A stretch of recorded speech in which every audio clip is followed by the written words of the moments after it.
S. April 21st. Dearest Charles, the distance between us grows even as my pen hesitates. The engines drone in the spaces between words, eating up the miles, the acres of the flat farms in big brown and green squares below the wing as it inches along. I close my eyes and see our White House, its two screened porches and the long, glassy conservatory, its peak at the sea and the rocks of the cove, those gray rocks you and Pearl and I have picnicked on so many times, and that when the sun beats on their veins feel warm, even in February, and its undulating lap of lawn and the bulb bed so happy and thrusty with leaves now that spring has come. Do leave a note for the lawn boys when they come tomorrow to set their big wide reel mower a notch higher. Since last Tuesday, they scalped that area over by the roses where the ground boat is up. How often I've spoken to them about it, and with what results. Of course, it's not always the same boys year after year. I bought 2 extra boxes each of your apple granola and unprocessed bran, so you have breakfasts at least for a month. You may wish to speak to Mrs. Kimball about coming now more than once a week. As you know, Thursday is her day, and I always try to tidy up for her, especially the kitchen and the bedroom. She arrives around noon. If you can't bring yourself to make the bed, at least pull the covers up and smooth the puff. I withdrew half of our joint accounts, all the ones I could find records of. Indeed, I took a teeny bit more than half, since the CDs are tied up for 6 months at a time, and you have all the Keogh and Medical Partnership retirement plan money stashed away, which you've always been rather cagey and secretive about, not to mention those tax shelter real estate partnerships Ducky Bradford got you in 2 years ago, and that you said would be too much trouble and might alert the IRS to put into our joint name. One of the things I suppose I've always resented without admitting it to myself is how you tended to call money yours, that we really earned together, since not only was I keeping up our lovely home to enhance your image with your patients and fellow doctors, and raising our daughter virtually unassisted, since you were always at the office for reasons that didn't dawn on poor innocent me for years, not to mention how while you so heroically, everybody kept telling me, slogged through medical school and internship, I was the one who gave up 2 years of college and any chance of going on to graduate school. I was majoring, you have no doubt forgotten, in French philosophy, Descartes to Sartre. It's amazing to me what I once knew and have forgotten. All that being and nothingness. All I remember now is essence precedes existence. Or is it the other way around? Anyway, I loved it then. And fantasized myself as Simone de Beauvoir or Simone Weil, and instead substitute taught French and sewing at that terrifying parochial school in Somerville. And you have also no doubt forgotten that your tuition fees were partly paid out of that trust Daddy had set up for me. As to the stocks, I had intended to sell only half, but then couldn't decide which ones, and since everybody agrees that the market can't keep rising like it has been, I told the broker at Shearson Lehman to go and unload them all. He sent me these forms requiring both our signatures, and I rummaged through your desk for one of those big black felt tips you always use. The same imperious C-scroll you use on prescriptions and checks, and even on the love note to that brainless LPN you were fucking that time I discovered the Christmas present you were going to give her in your golf club closet. I know it so well, that signature. It's been branded into me. I wouldn't be surprised to see it burned into my flank if I looked down. Char for Charles. Felt wonderful writing it, being you for a second with all your dark, unheeding, illegible male authority. I had meant to divide the amount, but Shearson Lehman sent it all in one big check, though I asked the young man I talked to not to. And I figured that if the market goes down, as it's certain to, even Irving was saying the other day it will, according to astrological signs, then I'm saving us both money, and maybe should award myself a commission. So I have. Anyway, darling, you have all the house and furniture, plus the Cape House and the acres in New Hampshire we bought as an investment in case the Loon Mountain condos ever spread that way. Besides taking my jewelry, you can't object to that. Some of it was great-grandmother Perkins, and you gave me the other things. I rented a big safe deposit box and put in it the silver teapot with the side-hinged lid and the oblong salver with the big monogrammed P and embossed rim in rope motif that came from the prices. And Daddy's coin collection and those old editions of Milton and the metaphysicals he scandalized his family by spending so much money on the year he went to London to learn the luxury leather business and didn't. Plus some few other odd old family things. Wet spot here because stewardess came with second drink. Little and giggly, just your type. Filipino, I think. The prefab daiquiri mix is not so absolutely sugary as most. Daiquiris, it just occurs to me, have always been my drink for letting go. Remember that time we flew down to St. Martin for your vacation? My old Charles. How much I loved you, and love you still. Your cheek so excitingly rough in bed at night, that of a beast in whom time had been ticking all day, and then so excitingly smooth in the morning when I kissed you goodbye so you could go and heal the world. The wonderful, worthy way you smelled, aftershave lotion and the starch in your shirt collar and your hands all soapy and antiseptic and pink, and your sweat, your distinctly own after we played tennis or made love. Sometimes, may I confess, even when we were along in years and a distance had grown between us, even then I would miss you so much. The afternoons in the house alone stretching so silently long for me, and the sea that bright metallic 4 o'clock blue, but the rocks already in shadow, that to cure my hollowness, my dread, I would go to your pajamas on their hook in the closet and smell them. Bury my face in their soft flannel in search of your faint, far, stale sweat. And unlike, say, Midge and Ann Turner and even Liz Bellingham, I was never really satirical about our material advantages, the socioeconomic side of it all. Our comfort did not embarrass me. I knew how hard we had worked together to make you a grand grave man, with just enough silvery hair flaring out above the ears, and how important to you the alchemy was that turned your horrible patients' complaints and diseases into our prosperity. Unlike some, I saw nothing funny or vulgar in our matching Mercedeses, or the heated lap pool we installed in the old conservatory for your back and my figure. This was economic health, it seemed to me, as attractive as any other kind. Why do Americans always think they should feel guilty about their things? I didn't, I don't think. Through my 30s, I was shamelessly happy about being me, being part of us. I loved our renovations, the amalgamated maids' rooms and the garage excavated under the porch. I grimly enjoyed doing battle with the aphids on the roses and the chinch bugs under the sod. I loved even those famously dreaded suburban cocktail parties, going in the car with you and in the door on your arm, and then us separating and coming together at the end and out the door again. I loved you, my eternal date. The silent, absent center of my storm of homemaking, the self-important, sagely nodding doctor off in his high-rise palace of pain. I didn't mind fatally the comical, snobbish, brusque callousness that comes when you've processed enough misery, or the rabid reactionary politics that came with not wanting any national health plan to cut into your fat fees, or even the nurse fucking when it became apparent. I could smell them on your hands no matter how many times you scrubbed. And there was a new rough way you handled me. Because though in some sense you were just another Boston-bred preppy brat not much older than I, in another, you were my creator.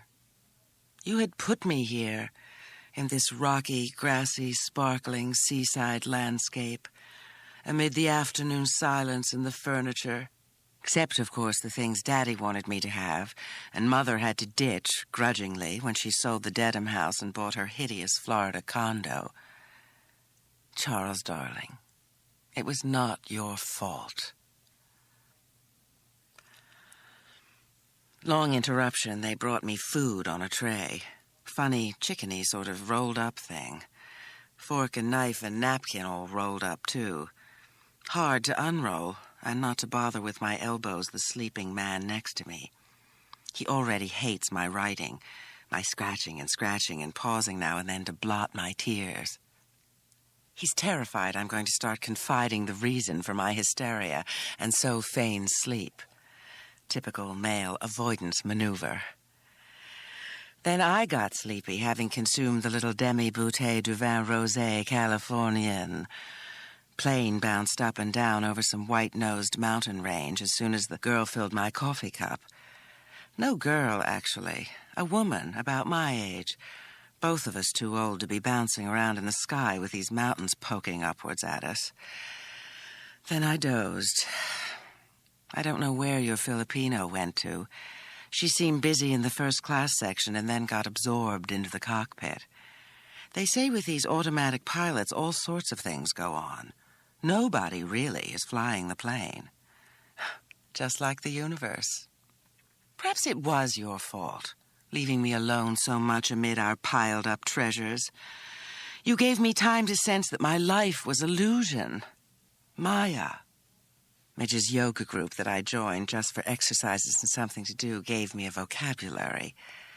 My spirit, a little motionless fleck of eternal, unchanging Purusha, was invited to grow impatient with Prakriti, all that brightness, all that flow. I would look at the rim of the saucer of my fourth decaf for the day and feel myself sinking, drawn around and down like a bug caught on the surface of bathwater when the plug is pulled. Pearl's going away to England was part of it. Your emotional desertion and the fading of our sex life was part of it. But there was something beyond and behind these phenomenal manifestations that was rendering even my unhappiness unsubstantial. I seemed like some dainty Japanese on the other side of the world, with her rice-powdered face and pigeon-toed stockinged feet, to be living in a paper house among miniature trees and gardens raked to represent nothingness. And into this papery world broke love. That much you should know. I have left you out of love for another. Your own genteel atrocities of coldness and blindness toward me were not by themselves enough. I was too stoical, too Puritan, too much a creature of my society for solitary rebellion. I needed another. Who he is and where we are together, I will trust you not to seek out. Your dignified, useful life, of which I was an ever smaller and less significant adornment, surely will forbid any ugly, vulgar furor of detectives and lawyers and warrants. Let me become truly nothing to you at last. I will change my name. I will change my being. The woman you knew and possessed is no more.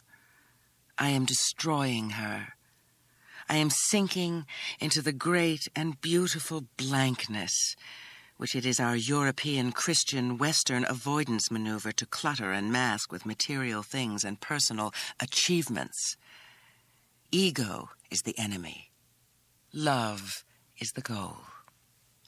I shed you as I would shed a skin, with some awkwardness perhaps, and at first a sensitivity to the touch of the new, but without pain. And certainly without regret. How can we, regret a phase of life that is already dead? Are not all our attachments, in truth, to things that are already dead?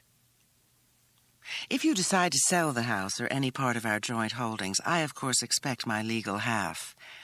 If in time you wish to remarry, I will ask an appropriate settlement in exchange for your freedom.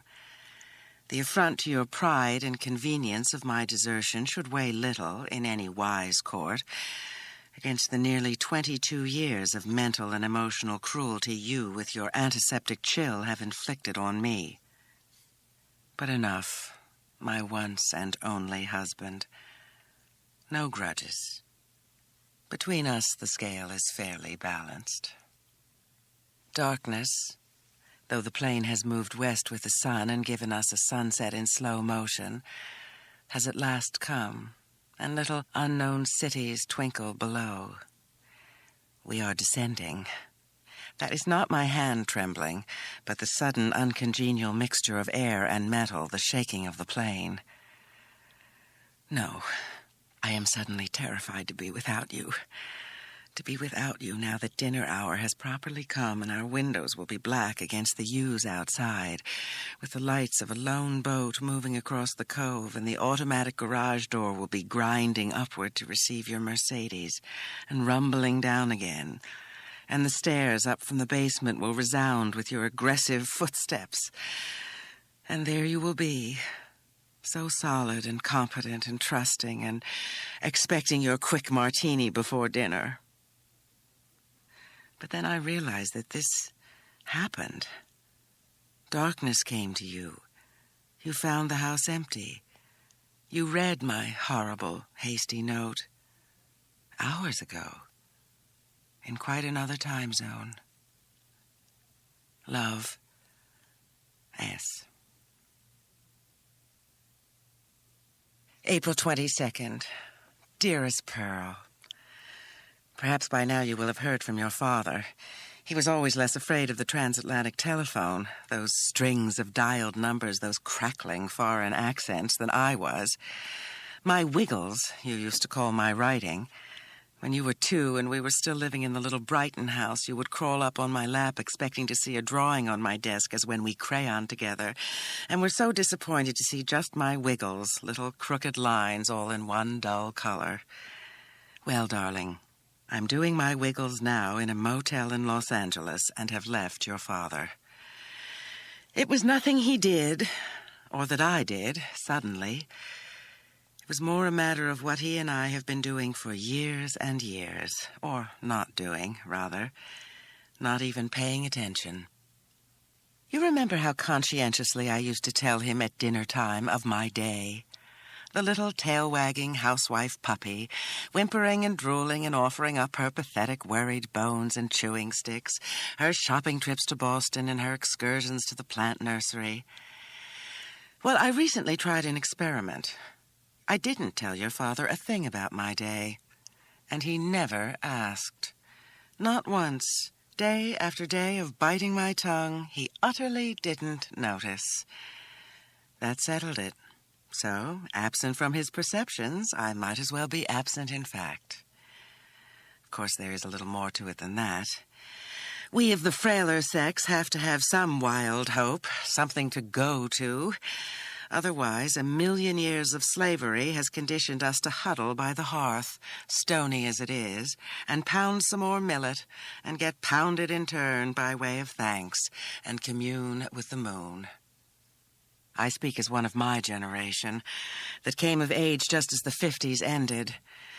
I was 19 when Lee Harvey Oswald shot them dead. And then by 20, I was married to your father and working too hard to support him, really to notice that a revolution was going on, and that all the old barriers were down. With your generation, dear Pearl, the barriers are not just down, but forgotten, trampled into history. The harvest is in. How thrilling it has been for me.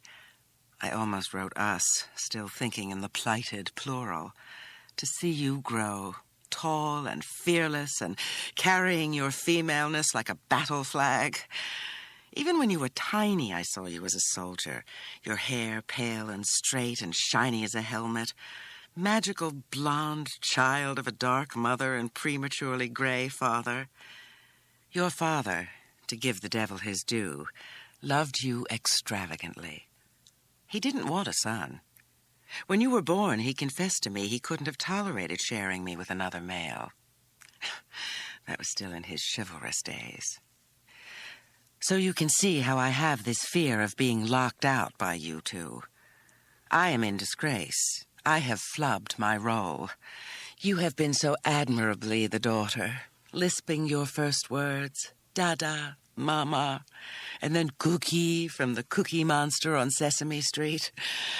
Mastering toilet training and small muscle motor control just when Dr. Spock thought you should. growing flaxen-haired and just the right amount of buxom, and getting into Yale so smartly when Harvard couldn't accept any more legacies. And now for your junior year abroad, pondering the metaphysicals. Your grandfather would be so proud. He doted on them, and Milton and Spencer and Marvel, in some fogey old Don's musty digs with its electric fire. This is more my imagining of it than anything you've written in your, I must say, very few letters.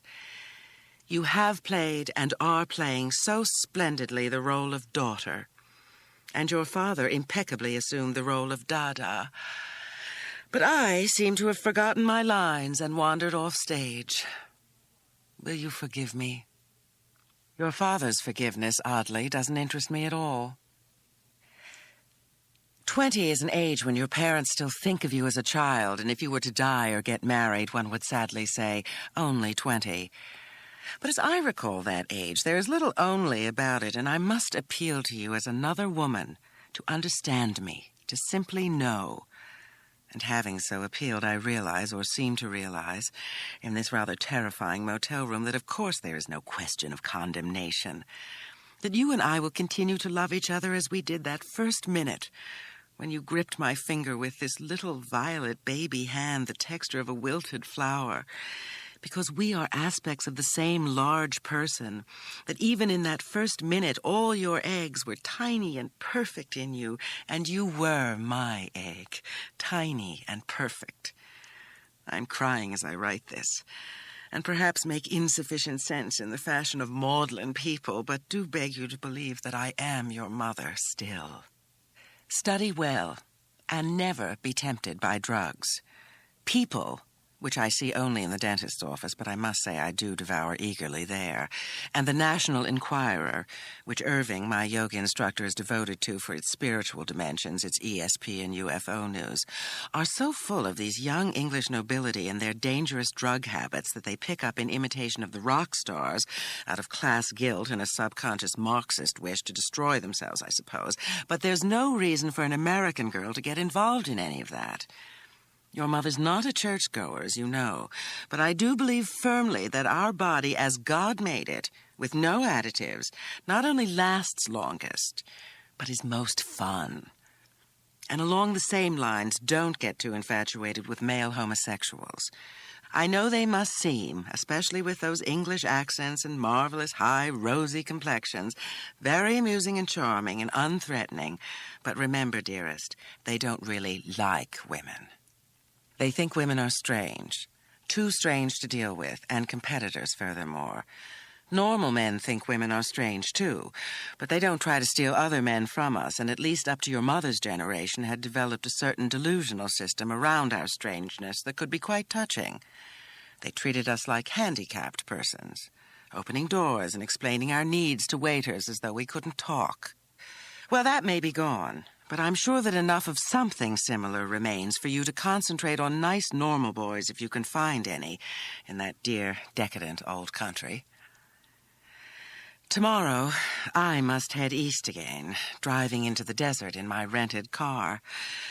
Not a dreadfully perilous adventure, perhaps, but enough to make a middle-aged lady's heart rise in her throat. I must end, darling. I must let you and me go to bed. I began by feeling quite prickly and apologetic and defensive toward you, but now feel quite close. I feel you are with me. Part of you, of course, with part of me.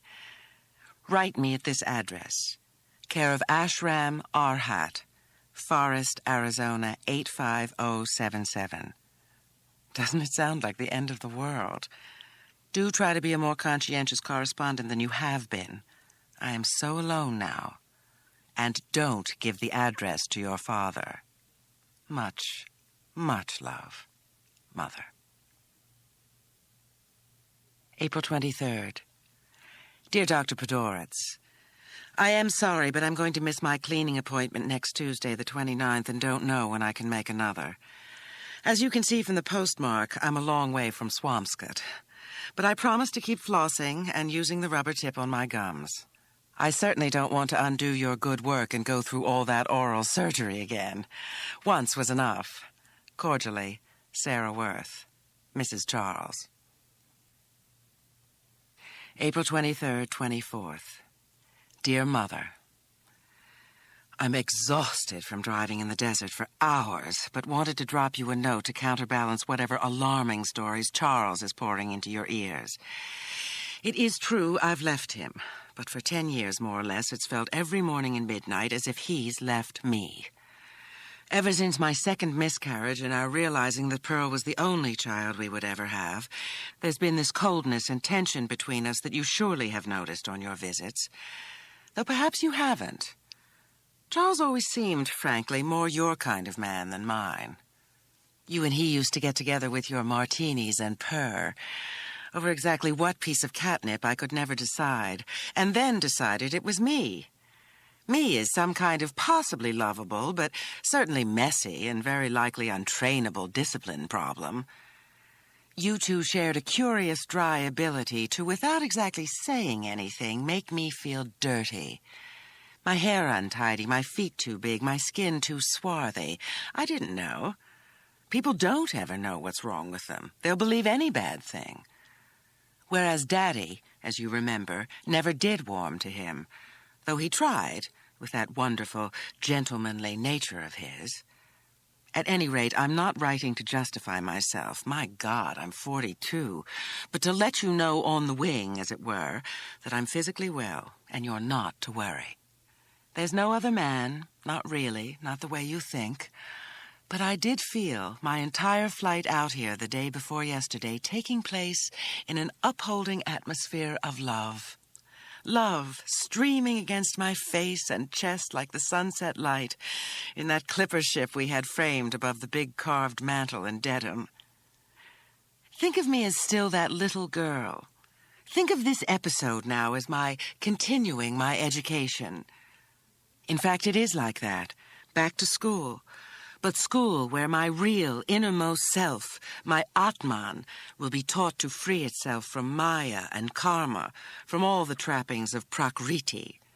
Trapped among trappings, isn't that what we all are? Women especially.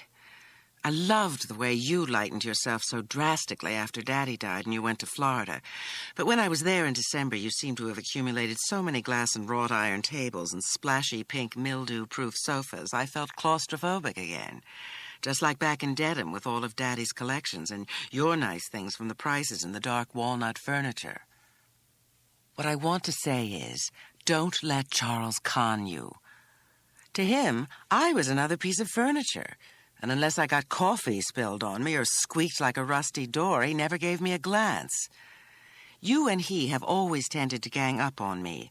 And as Pearl would say, I'm through with guilt trips. Through, Mother.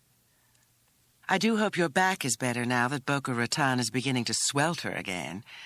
What you've always called rheumatism, the doctors and the television commercials seem to think is osteoporosis, bone loss due to improper diet. You never drank milk, and all that frantic dieting to keep getting yourself into your same dresses all those years must have taken its nutritional toll. It's not too late. You can buy these calcium supplements at any drug or health food store, and if you don't rush the dose at first, there's no constipation. Also, you must wear number 15, total protection sunscreen, when you go to the beach. The buildup of actinic damage over the years is cumulative, and at your age, the circulation doesn't carry away the damaged DNA like it used to. In fact, at your age, you shouldn't be going to the beach at all. When Charles and I were down at Christmas, I was shocked to see how brown you were. Use lotions with PABA and take vitamin A, 500 milligrams twice a day. Super stuff A, good for skin, eyes, insomnia, and cancer.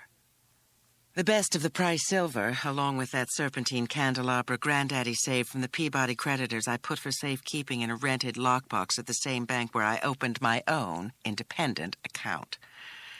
I'm still angry about the way my trust fund got absorbed into Charles's medical education, and I can't tell you the satisfaction it gave me not to check the little box marked joint. The price in Peabody silver you still have, and that precious, teeny-tiny salt and pepper set way back from the Prinz, I hope you are taking out and polishing once every 3 months, and keeping in felt bags, not plastic, between polishings.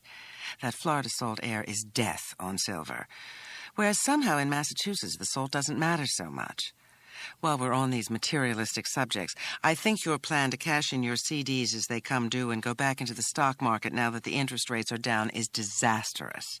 For one thing, everybody is doing it and the market is inflated.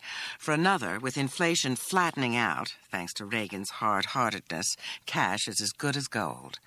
My advice would be to rake off the interest every 6 months when you roll them over if you must have the spending money, but keep the capital in these no-risk certificates and let Daddy's portfolio, or that heavenly old IBM and AT&T he picked up for almost nothing, enjoy the bull market, if there is going to continue to be one. I'm sorry you've been besieged by this retired general from across the courtyard, but glad you decisively repelled him, even at the price of being rude. He sounds odious, as well as pathetic. Write me your health news as the A does its wonderful work. For now, I think the address on this stationery will be best in case I have to beat a hasty retreat. Say a prayer for me, if you still do such things. Love and hugs. Sarah. April 24th.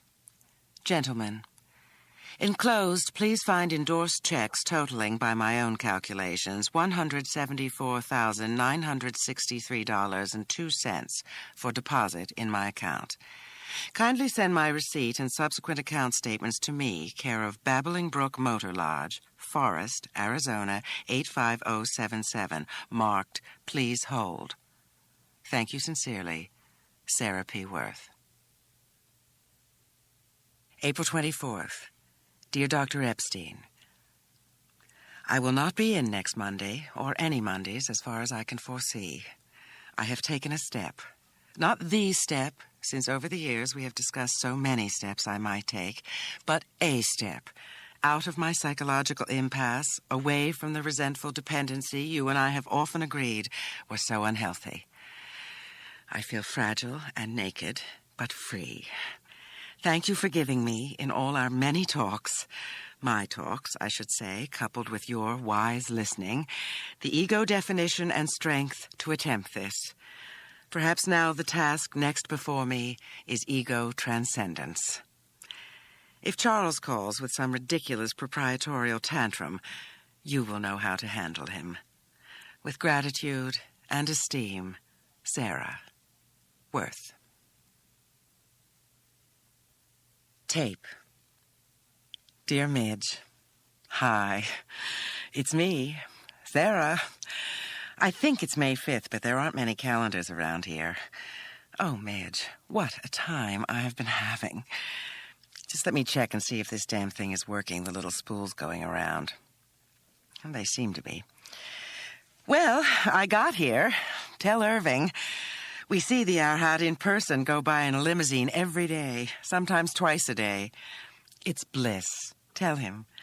Actually, that's only half the truth of it, but there's no point in telling him the worst. He's such a gentle, hopeful soul, Irving, and I'm sure he'll never make it here to see for himself. The fact is that along with its being really quite as heavenly and spiritual and freeing as we used to imagine, there's also a strong element, everything being so loosely structured, of dog-eat-dog. Where shall I begin? I landed in Los Angeles to make it harder for Charles to trace me through the airlines, and coming into land, I couldn't help thinking of how planes keep colliding in the air there, and how absurd if my big pilgrimage were to end that way, instant nirvana. Then I stayed in this motel near the airport in a dreary area called Hawthorne, and after a bad night where these Japanese kept knocking on the door, I rented a car and drove what seemed forever on Route, I think, 10, and didn't see anything of Palm Springs with all those celebrities and golf courses, and arrived really bleary from the shimmer on the highways and the mirages. But once I got to this little sad town in Arizona called Forest, just the air, Midge, was so good to breathe, so spicy and quiet and energizing. Well, they work you like dogs here. at least at first. And there aren't near enough blankets for these cold, clear nights, and it's a real dogfight at dinner time for food. Some people are just too tired to stand in the endless lines. And at noon, they bring you these soggy vegetarian box lunches out in the fields or wherever they have you working. And sleeping six to a trailer, everybody's germs travel around. But I'm getting way ahead of myself, and don't mean to complain. The worship crew, that's what they call a work crew, I'm attached to, is pouring cement for the foundation of this building called the Hall of a Millionfold Joys, though they told the county commissioners it's just going to be an agricultural greenhouse and tractor garage. And all day long, I shovel this gray goop so it goes into the corners of the forms without pockets of air under it, and then smooth it with these big flat wooden things like huge rakes without any teeth. It's more fun than hoeing artichokes and setting out hybrid heat-resistant tomato plants, which I was doing the first 2 weeks in this absolutely merciless sun, but my goodness, your shoulders do ache from pushing the goop around. I'm not sure a woman's muscles are put together exactly like a man's. And these aluminum trailers really aren't very well insulated, although from the outside they have that quilted look. The only heat they have are electric heaters, but between midnight and 6, electricity is cut off for every place but the guardhouses along the border, and the section where the Arhat and his close advisors live, and the Kali Club, a kind of disco or dance hall. The color code asks we dress in the shades of sunset, symbolizing the end of mundane concerns, and that gives us quite a latitude when you think about it. Midge, you should see me. I'm huddled in all my clothes except for my cement-covered running shoes, in my grape-colored sleeping bag on the thin carpet over the cold aluminum floor, a foot or two above the desert sands, which are crawling with scorpion and snakes and things like leggy, pale rats, and talking into this gadget, a Seiko mini cassette player I bought at this electronics boutique they have over at the Ashram Mall.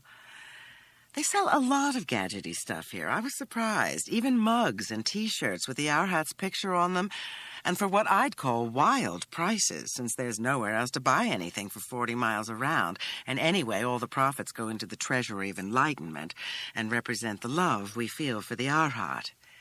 He is beautiful. Tell Irving and Liz and Anne and Gloria and whoever else shows up for yoga these days. The posters we had don't really do justice to the glow he has in person. The aura, I suppose it is. This incredible olive smoothness of his skin, which isn't half as dark as you think of Indians as being, and a surprisingly substantial nose, the opposite of Ray Troussé, and thick black eyebrows in 2 perfect arches, and these rich, chocolatey eyes there seems no bottom to, just pools of knowingness. And this amazingly gentle smile that isn't exactly mocking, but on the verge of it. And these delicate, graceful hands with their rings flashing when he waves through the limousine window. I see him drive by every day, now that I'm no longer stuck out in the artichoke fields, and you wouldn't believe the peace he generates, even at 30 miles an hour. We all hold hands and chant for him, and the feelings of positivity and centeredness are fantastic. Tears come, not just to my eyes, but everybody's. Even people like Fritz, who have been with the Arhat for years, even back in India, when the ashram began. Fritz is my group leader. My lover, too, I guess I can tell you. You, Midge, but not Irving, or anybody else. Actually, Fritz would kill me if he heard me calling him Fritz instead of his ashram name. The Arhat gives us all names when he gets around to it. He hasn't given me mine yet, and the others say it takes months often before he notices you. Let me go back to the beginning. I know this is confusing. I stayed in this motel in this tiny town called Forest with 2 R's. The town seemed to be mostly cowpoke types and retirees from the insurance business in Phoenix. And when I asked about the Arhat's ashram, you should have seen how their faces hardened up. They hate him, Midge. This is old Goldwater country, and they still call people hippies and say he's brought in all these hippies to have drugs and orgies, and furthermore, the city he's putting in illegally is playing havoc with the local water table. They told me how he'd gouge all my money out of me and work me to death and pump me full of drugs. I tried to explain how the Arhat's message was simply love and freedom, and furthermore, he was making the desert bloom. On top of all this, the motel gave me a breakfast with hash browns that made me queasy all morning. The roads down here are endless, and mostly dirt packed into ruts and ripples. It seemed to take forever to drive that 40 miles, bumpity-bump-bump, trailing this cloud of dust. I don't see how people in Arizona can have any secrets, because anywhere you go, you leave this giant clue of dust in the air for hours. Not that there were any houses or people that I could see. Not a sign of life, except a few sorry-looking cattle and a lot of black-faced sheep who leave their wool snaggled all over the barbed wire. All the time, you're gradually rising, and the sagebrush, or maybe it's mesquite, getting sparser around you and the ground rockier, and then suddenly you're overlooking this valley with tidy, long fields of different shades of green and yellow bulldozers and school buses crawling around on a system of roads below. And this big flat-roofed mall and rows of aluminum trailers, and on a shelf above them, rows of A-frames being constructed on red earth scraped into shelves. And in the center of everything, a sort of blue-paved space with an actual fountain. A fountain surrounded by rainbows and spray. The people in Forest even mentioned the fountain to me as a waste of water. But I found out later it's perfectly ecological. Midge, I was stunned. This had to be the place I was meant to bring my life to. There was a gate across the dirt road and a guard dressed in lavender uniform, but with a real enough gun. The boy frisked me for weapons or drugs, and he gave me a card to put on my windshield. And from a checkpoint down in the ashram, they took me to a place where several trailers had been put together to make offices. They call this hodgepodge the Uma Room, I know now. After a rudely long wait, I was finally taken into this windowless place where a striking but not very pleasant red-haired woman with a black pearl in one nostril put me through an inquisition. So I wanted to become a sannyasin, she said. How come? I explained with what dignity I could muster how I'd fallen in love with the Arhat through listening to his tapes and meditating on his photograph in a yoga class I'd been taking. Oh, really? She said. Did I have any venereal disease, and how much money was I bringing to the Treasury of Enlightenment? I explained to her I had left my successful doctor husband on a more or less sudden inspiration, and all I could bring away was $11,000. I had thought of saying 10, but 11 sounded more like it really was all I had. She said, her name, I should be explaining, is Durga, and she is sort of the Arhat's right-hand person. He's, of course, above the day-to-day details. And she has one of those quite red-headed complexions with a face pale as ice, that opaque ice that builds up in the refrigerator, and furious green eyes and a cleft chin, which I think are generally handsomer on men. She said that didn't seem like very much. And was there any way I could get any more? Did I have credit cards? Access to jointly held securities? To make a long story short, I got very dignified and said I had brought my body and mind and Atman, and what more could the Arhat in his transcendent wisdom desire? She got uppity on her own side and said the Arhat desires nothing. His name and the concept of desire should not even be put in the same sentence, but that his work was great, as I no doubt must have noticed while driving in as an uninvited trespasser. I said I had noticed and marveled and firmly intended to put myself at the service of this work. She asked me what my skills were. I said those of a homemaker and helpmeet who had completed only 2 years of college, intending to major in French philosophy, and she said it would certainly take some ingenuity to put those skills at the service of the Arhat.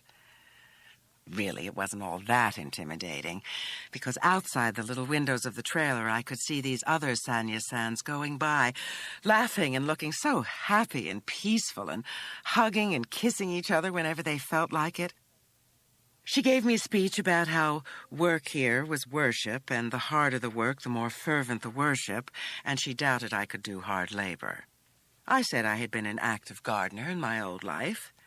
My old life, Midge. As if I already had a new one. And played tennis twice a week all summer, and would she like to arm wrestle? It just popped out. A little like the things Irving sometimes says to us at the beginnings of a session to cleanse our minds. I would never have been so fresh and aggressive in my normal life. Already, I was liberated. The Arhat's love was in the air here and giving me courage. You could see Durga was stunned for a second. Her eyes narrowed, and this chin of hers, like Cary Grant's, only of course on a woman not so effective, this chin of hers lifted a little inch. And all she said was, I should save my internalized violence and hostility for the dynamic meditation session. So that implied I was accepted.